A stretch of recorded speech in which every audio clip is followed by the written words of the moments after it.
fact, all the evidence seems to indicate that it was at this stage only the apostles that were doing signs and wonders. With great power, the apostles testified to the resurrection of Jesus.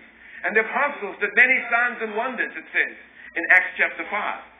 So these seem to be men full of the Spirit and wisdom and faith, but no indication they were moving in great signs and wonders. And I suspect that describes many, many Christians in the church world today. They're full of the Spirit, they've got wisdom, they've got faith, they're full of faith, but somehow they have not been activated and released into the supernatural. And so what transitioned these ministries, who were already full of the Spirit, full of faith, and full of wisdom, to moving in signs and wonders that were enormous? These were not apostles. Philip and Stephen were not apostles.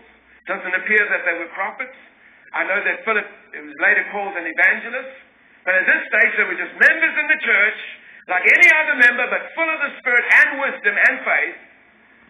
Then they were appointed, and suddenly they are doing extraordinary miracles that were staggering and amazing and astonishing. What made the difference?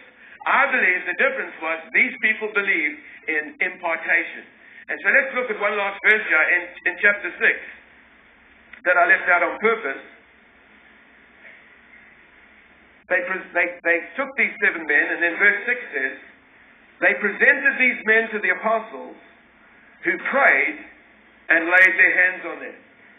And I still think we underestimate the ministry of the laying on of hands when there's an impartation that activates the faith and the power and the wisdom and the grace that is already in people.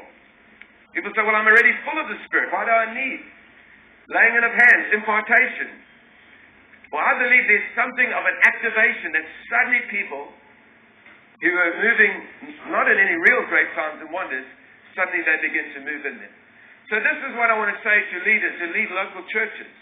I think I've been a Christian for 31 years now.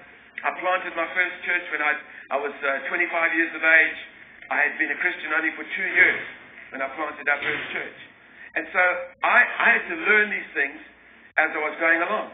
And that was 1979, I planted our first church. So it's, 2007. In all of those years, I've only been translocal full-time for 3 years. For the